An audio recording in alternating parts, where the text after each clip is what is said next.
O assessor especial da presidência, Celso Amorim, entregou uma carta do presidente Lula ao ditador de Cuba, Miguel Dias-Canel, na sexta-feira. Abro aspas, queremos que seja uma relação exemplar de grande amizade, fecho aspas, disse Amorim durante o encontro em Havana. Vai lá, com vocês, Fernando Holliday. Anselmo, mais uma vez nós vemos uma demonstração, né, de aproximação do governo Lula com as ditaduras da América Latina. E claro que isso não é nenhuma novidade, não espanta ninguém, mas revolta. E revolta por quê? E eu sempre digo isso aqui no Bradock, às vezes eu fico com medo de parecer repetitivo, mas aí eu me lembro que não, que na verdade é sempre bom nós lembrarmos o absurdo que foi as eleições de 2022, onde nós, a direita, e através do nosso candidato Jair Bolsonaro, fomos impedidos de alertar o eleitor sobre o que estava prestes a acontecer. Quer dizer, é absurdo isso. Qualquer democracia do mundo, isso seria considerado um absurdo, uma afronta ao processo democrático. Você ser impedido de dizer ou de alertar sobre uma relação real. Não era fake news, não era algo criado, não era algo da mente daqueles que estavam desenvolvendo a campanha de Bolsonaro. Eram fatos que demonstravam que aquele que estava se candidatando para retornar à presidência da República tinha e tem uma proximidade muito grande com ditadores de toda a América Latina e que iria, como de fato está fazendo, modificar os rumos das relações exteriores do Brasil. É isso que significa esta carta, ou este ato de aproximação, mais uma vez, do Brasil com Cuba. É isso que significa o silêncio de Lula diante dos horrores que têm acontecido na Nicarágua. E não é de agora. Inclusive, ele continua referendando a liderança de Ortega, mesmo diante dos mais diversos abusos, inclusive contra a Igreja Católica. Isso falando de um país que é majoritariamente católico.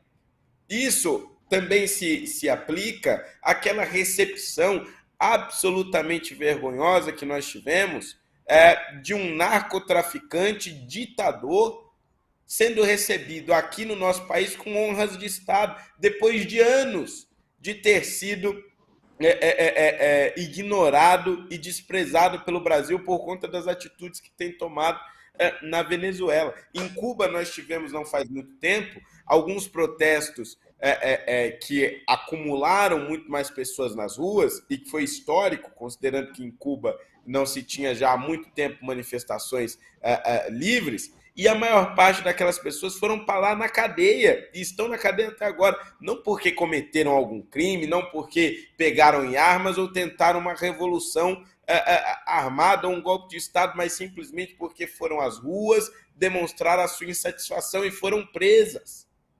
E em Cuba também nós temos tido, já há muito tempo, eleições absolutamente falsas, de maquiagem, onde só tem um partido, onde só há uma chapa concorrendo e as pessoas ainda assim são obrigadas a votar. Quer dizer, é uma afronta ao Brasil, é uma afronta, inclusive, a um país que se diz um Estado democrático de direito, ter na sua liderança um sujeito como Lula, com assessores como Celso Amorim, que ignoram todos esses desrespeitos aos direitos humanos e que aqui dentro gosta de falar de democracia e lá para fora é completamente diferente. Obrigado, Holliday. Eu quero lembrar a todos que hoje nós estamos recebendo aqui a participação especial do jornalista mestre em comunicação e foi também secretário nacional do audiovisual no governo em 2022, Gustavo Lopes. E eu já passo o comentário a ele, Gustavo Lopes. Eu acho que o Holliday colocou muito bem, né? A esquerda tem uma tara por ditaduras, uma tara, é uma obsessão assim, pervertida, né? Por ditadores e ditaduras.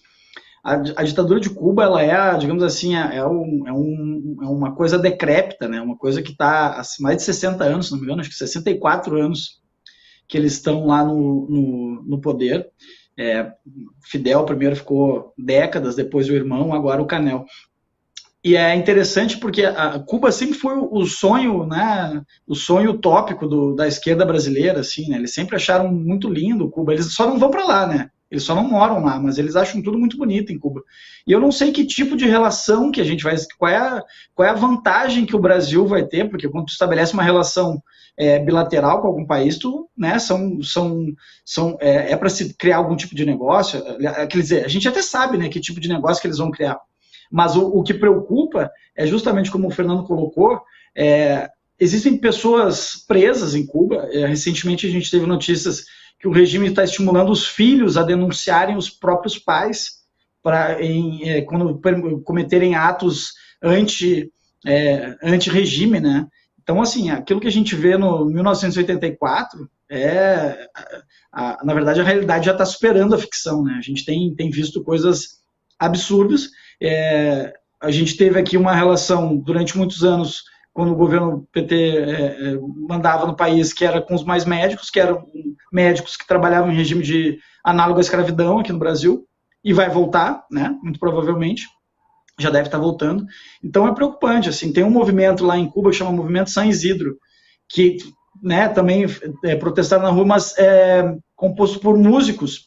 Então, assim, até tem músicos lá daquele grupo Orixás, tem músicos do Buena Vista Social Club, e é interessante porque eles também foram presos, né? Os que estão fora do país conseguiram se manter protestando de fora do país. E é interessante também como eles seguem um modelo, né? E que a gente está vendo aqui. Só que lá, claro, Cuba é uma ditadura escancarada, né? Uma ditadura que se aceita como ditadura. Aqui não, aqui a gente está vivendo uma ditadura disfarçada, né? Como diria o Huxley, né? A ditadura perfeita terá áreas de democracia, é o que a gente está vendo aqui no Brasil. Obrigado, Gustavo Lopes. Eu quero fazer um pedido a todos que estão aí no Conservatal, que venha para o Bradock Show, se inscreva, deixe o seu like. Deixa eu dar uma olhada rápida aqui, porque a gente tem que estar por dentro de tudo para poder falar, né? 996 pessoas e 699 likes. Poxa vida, hein, Holiday? Acho que o pessoal não tá querendo apertar o like lá, não. Aperte o like aí, pô. Aperte o like aí. Ô, Holiday, toma água aí, cara. Ó, a água faz bem pra tudo. Tá vendo que você tá com a garganta ruim? Eu fiz show essa noite aí, tô igual um canarinho aqui, ó. E eu quero pedir também, mais uma vez, tá no Conservatal, que venha para o Bradock Show. Venha. Vai, Márcio Labre. Você já está. Com vocês, Márcio Labre. Antes de eu começar a comentar, vou deixar uma perguntinha pro Fernando Holliday. Você tem esse sobrenome porque você nasceu no feriado? Foi teu pai ou tua mãe que teve essa ideia? Ou é só um nome de fantasia? Eu sempre tive essa curiosidade. É um nome artístico em homenagem a Billie Holiday, a cantora Billie Holiday. Billie Holiday. Bom gosto, hein? Papai botou para quebrar.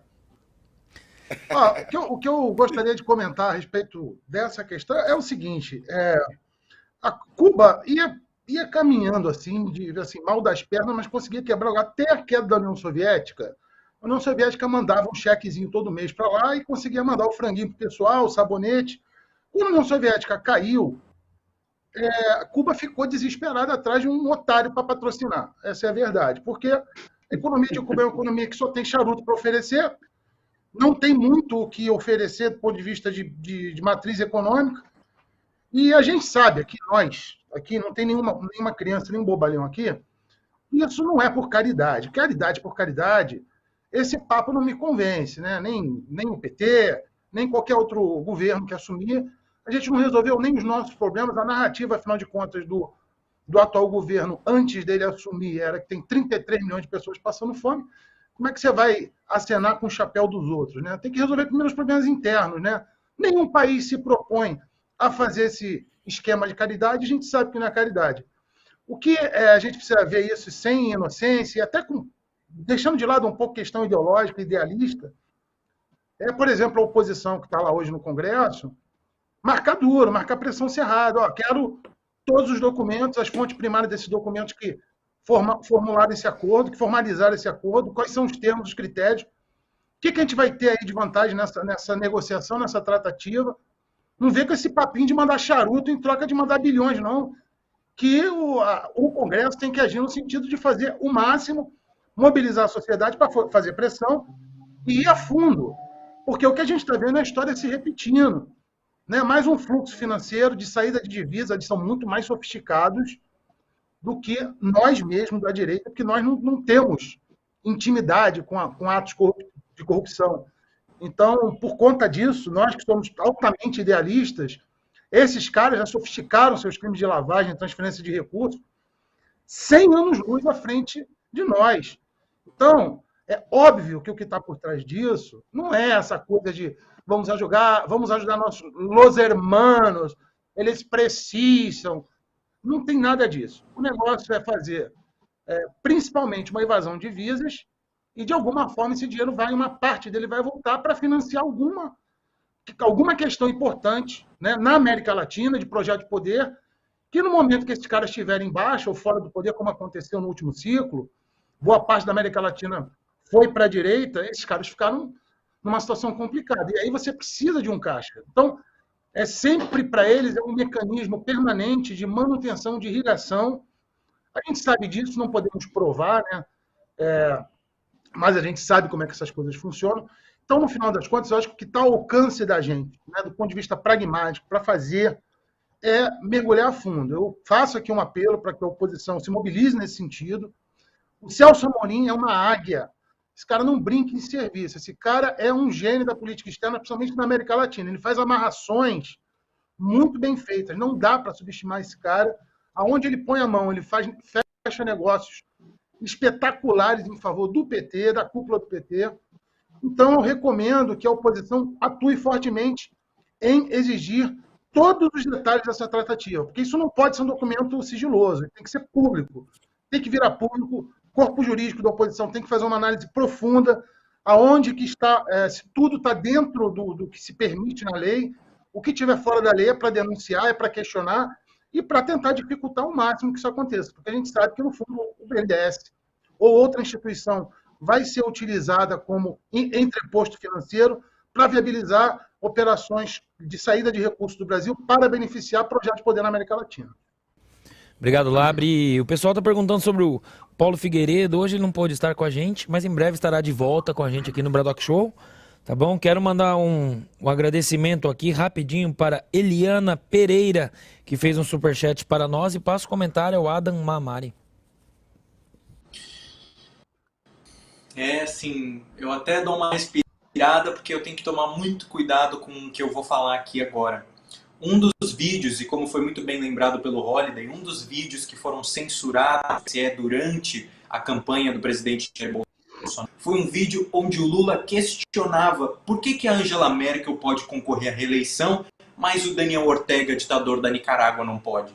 Bom, simplesmente pelo fato de é um sistema democrático e que sim, o mandato é um pouco mais extenso, no caso da Alemanha, da Angela Merkel, e o outro é apenas uma política mascarada de partidos que são completamente inventados e que mantêm aí uma concorrência, porque todos os outros já foram encarcerados. Como muito bem lembrou o Gustavo, uma criança de 3 anos foi convocada a depor contra os pais em Cuba. Criança de 3 anos. Aí, ok. Não, Lula não tem amizade com ditaduras. Ele tem apenas uma relação diplomática e uma amizade muito próxima.